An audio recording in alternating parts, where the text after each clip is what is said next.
लड़की बाज पड़ोसी। ये हैं मिस्टर मनसुख। उम्र 60 साल। वैसे तो इनकी उम्र है राम नाम जपने की, पर मनसुख दिन रात अलग अलग लड़कियों का नाम जपते रहते हैं। अरे लड़की, सुन तो, तेरा नंबर क्या है? अंकल, अभी तो आपका नंबर है। अर्थी बुक कर लो अपने लिए। अरे अभी तो मैं जवान हूँ लड़की, सफेद बालों पे मत जा। मनसुख राम को लड़कियां छेड़ने की गलत आदत थी। पत्नी बहुत पहले गुजर गई थी, जिसके बाद मनसुख खुले बैल की तरह हो गए। जहां दिखी नारी वहां लाइन मारी। मनसुख राम के पड़ोसी सोनी जी के यहाँ नई बहू आई।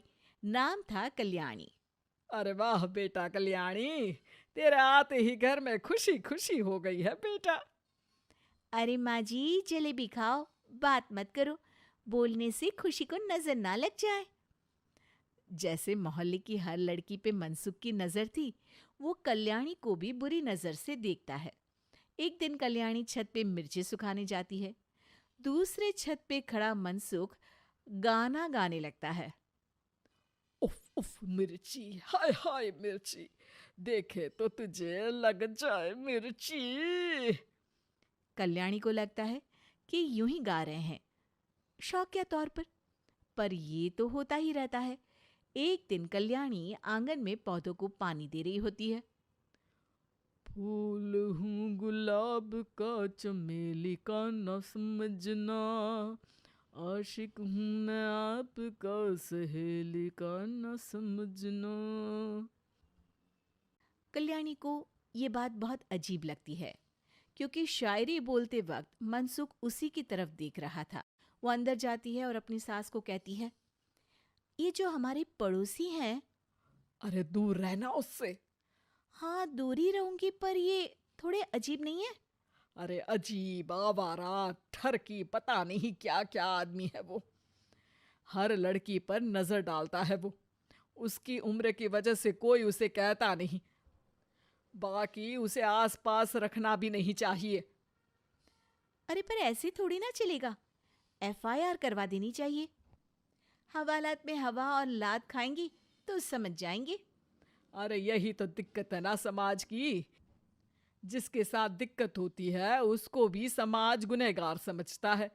लड़की अगर बोल दे कि फलाने ने मुझे छेड़ा है, तो कुछ लोग तो ये कहने लगते हैं कि लड़की की भी रजामंदी होगी ही।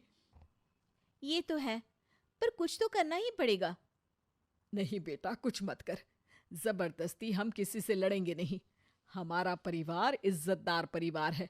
कीचड़ में जाएंगे तो हम भी तो गंदे हो जाएंगे ना। लेकिन सासू माँ, कीचड़ में जाए बिना गंदगी कैसे साफ होगी? अरे बेटा, मैं तो यही कहूंगी कि तू नई बहू है। अपना रुतबा बना बाकी औरतों में। अपनी समझदारी से, अपने काम से इन चक्करों में मत पड़ बेटा। बहू सास की बात ना चाहते हुए भी मान लेती है। और कई ऐसे मौके आते हैं जब मनसुख बहू पर उल्टे कमेंट्स करता है। जैसे एक दिन जब बहू छत पर सफाई कर रही होती है, तो मनसुख छत पे आकर गाना गाने लगता है। तेरा ध्यान किधर है, तेरा हीरो इधर है, तेरा हीरो इधर है। मेरा ध्यान तो आपकी हरकतों पे ही है। थोड़ा आप भी ध्यान दो कि क्या कर रहे हो आप। अरे बहुत तीखी हो, और मुझे मिर्ची पसंद भी है। अरे वाह। बुढ़ाओ कहीं के। बहू वापस अपने कमरे में नीचे चली जाती है। वो किसी को बताती नहीं है कि आज मनसुख ने उसे क्या कहा, ताकि घर में टेंशन ना हो। एक दिन बहू घर के बाहर रोड पर ठेले वाले से सब्जी खरीदने जाती है। भैया, प्याज के भाव कम करो ना, बिना प्याज काटे ही रुला दोगे वरना। तभी बहू की नजर मनसुख पर पड़ती है, जो वहां से गुजर रही एक लड़की को देखकर कहता है, शीशी भरी गुलाब की, पत्थर पे फोड़ दूं। तेरे लिए तो जाने मन जीना भी छोड़ दूं। लड़की सहम जाती है। उसकी उम्र शायद 18-19 साल की रही होगी। बहू ने जब ये देखा कि मनसुख ने इतनी छोटी उम्र की लड़की को तंग किया है, तो वो घर में जाके अपने पति से कहती है, तुम्हारा पड़ोसी मनसुख, अरे बहुत नीच आदमी है। अरे कुछ करते क्यों नहीं उसका? अरे मैं क्या करूं? पड़ोस में गंदगी है, हटानी तो पड़ेगी ना। मेरा साथ दोगे? दूंगा, लेकिन करना क्या है? हम फंसेंगे तो नहीं ना? डरो मत, अच्छे काम करने से डरना नहीं चाहिए। उस दिन कल्याणी अच्छे से तैयार होती है और मनसुख के घर जाती है। अरे वाह, आज तो घर में चांद उतर आया है। आपकी शायरी, आपके गाने मुझे यहाँ खींच लाए। शाम को मेरे पति और सास घर पर नहीं रहेंगी। आप मेरे घर आ सकते हैं चाय पीने।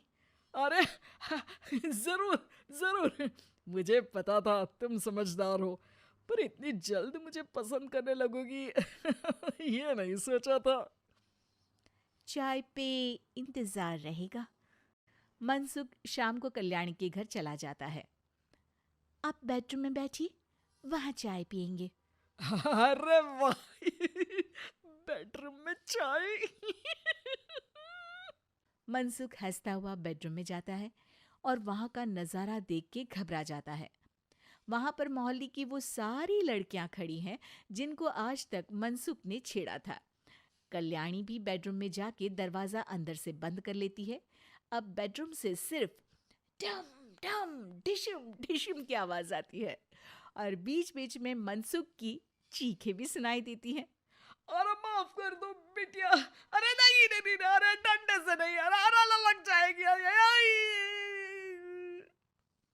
बेडरूम का दरवाजा खुलता है और मनसुख की हालत एक लुटे फटे कौवे जैसी हो जाती है।